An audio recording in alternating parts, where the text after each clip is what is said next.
The Hypace by Lofree, there's just so many unique things about this gaming mouse. It does have a magnesium frame, it does have a non-slip PC shell, and just look at the shape. Like how unique this is. Not just the shape, the looks as well actually.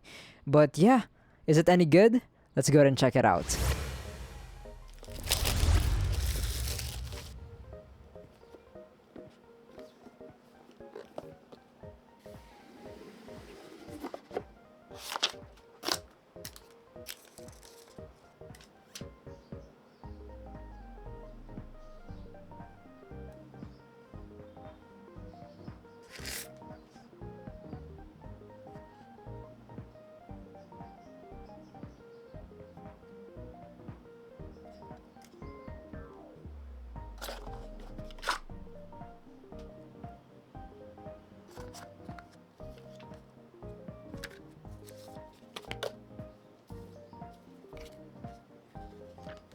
Now that seems to be everything inside the box. Very nice and premium unboxing, very safe actually. All of the accessories that you will be needing will come with the box, and it even came with this pretty interesting dongle that I have seen nowhere else. At first I thought I could turn this, but I don't think I can. But yeah, we'll see what it looks like. If we plug it in later, maybe it'll light up or something, look cool. But okay, first impressions on the mouse, very nice and unique shape. I cannot wait to try it out since I have a pretty unique grip, so we'll see how it will work here. I got the gray variation over here, but you can also get it in black, which looks a little transparent, at least from what I see here in the pictures. I think both variations look pretty cool. I have no problems with it. Here's a little view of the inside. It does have a pretty tough frame. I mean, I'm pressing on it pretty hard and it's not flexing. So yeah, you don't have to worry about durability because it has an amazing frame, and the frame is made out of magnesium alloy, so pretty lightweight and durable. Now it does have these non-slip PC shell though, so yeah, not everything is made out of magnesium. Pretty unique actually, and yeah, there's definitely no slip. It is not slippery over here. I can definitely see myself not using any grips, but we'll see. But okay, now here's a little sound test of the mouse, the clicks and everything.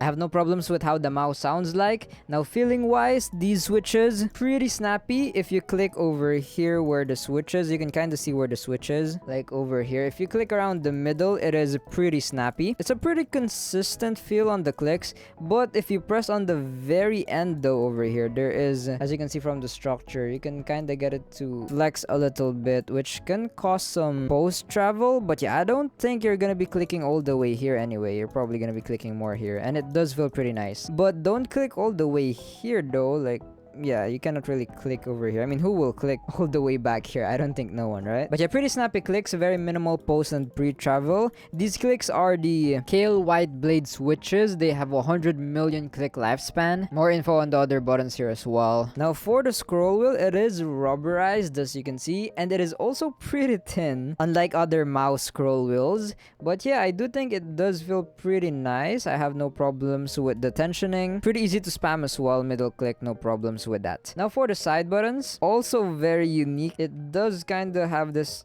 up and down action, which is not really a bother for me, not gonna lie. A little bit of a side to side wobble. They have pretty minimal pre-travel. Now for the post-travel, you can kind of press it a little bit more, but they don't really feel mushy. Now moving on to the weight, this apparently has around 47 grams. So let's see, I don't have any skates applied at the moment, so yeah, let's see the weight on that. 48.5, yeah, pretty close to the 47 gram approximate they mentioned. So yeah, pretty lightweight, I like that. Now moving on to the shape, apparently this is an ideal for most of hand sizes and grip types. But yeah, feeling wise, with my 18 by 8 centimeter hands, with palm grip, I can definitely see it being nice. For claw grippers, I think they'd prefer a bit more hump over here. But here's a little comparison to the Ying. I mean, I could still definitely see it being a claw grip mouse shape, but I would again personally prefer more hump. For fingertip, yeah, I can see it being a pretty good fingertip mouse. But yeah, I'll give you guys more opinions later regarding the shape after I play with the mouse more. But okay, now let's go ahead and move on to the performance of this mouse. Now the sensor is apparently defined by Lofree, but it is based on the 3950, so yeah, pretty latest sensor. The mouse is capable of dual 8000 Hz polling rate, so that will be for wired and with the dongle over here. For Bluetooth though, no. For Bluetooth, it's gonna be around 1000 Hz, or actually maybe lower, possibly. Now for the battery, it apparently has a polymer battery, 3.7 volts, 250 milliampere hours. Now, regarding the different DPI stages and all that stuff, we're gonna be checking out more in their software. So without further ado, let's go ahead and plug this pretty unique dongle in. Okay, let's see. Here we go. And yes, it does light up. You cannot see it through the top though, but yeah, from the side it kind of has this reflective structure, so wherever you turn it you can see the light. But yeah, the light is coming from down there. Pretty unique. But yeah, let's go ahead and see the software.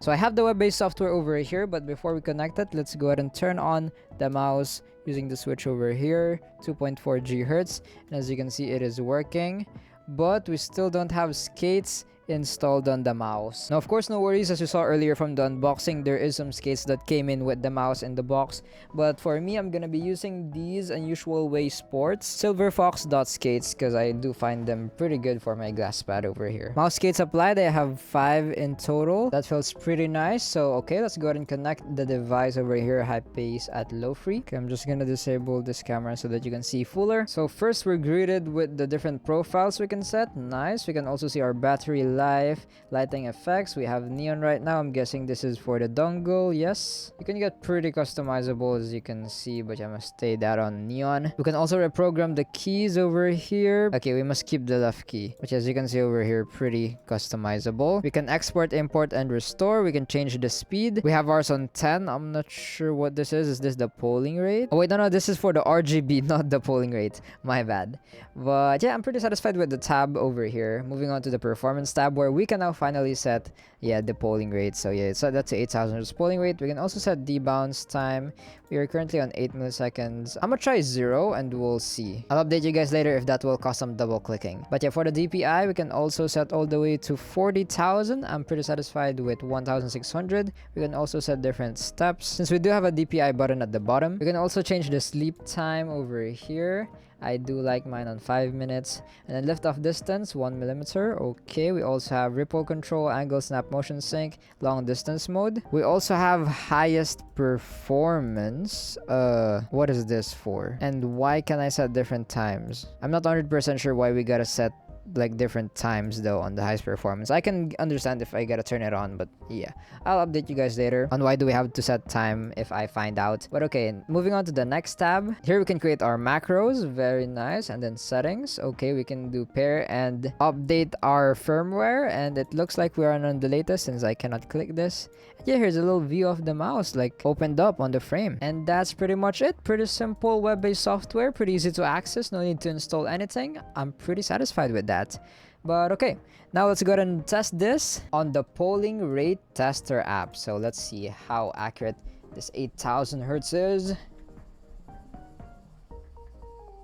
Very accurate. Yeah, that is enough. But yeah, as you can see over here, pretty accurate 8000 Hz polling rate. Now let's go ahead and test this out more in game. There's a free bulldog there. Oh, 2 shower, 50 seconds. One enemy remaining. Backside. Thrifty. Nice one there. You gotta be freeing my boy. Spike down A. Entry. Last player standing. One enemy remaining. You get plant down.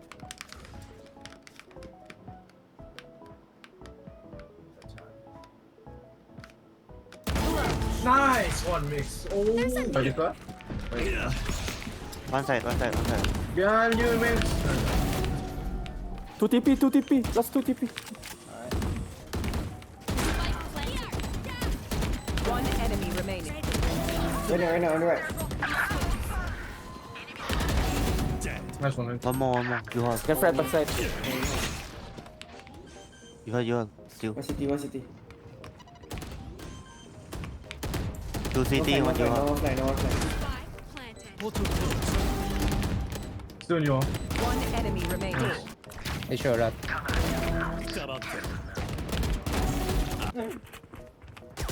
One enemy remaining.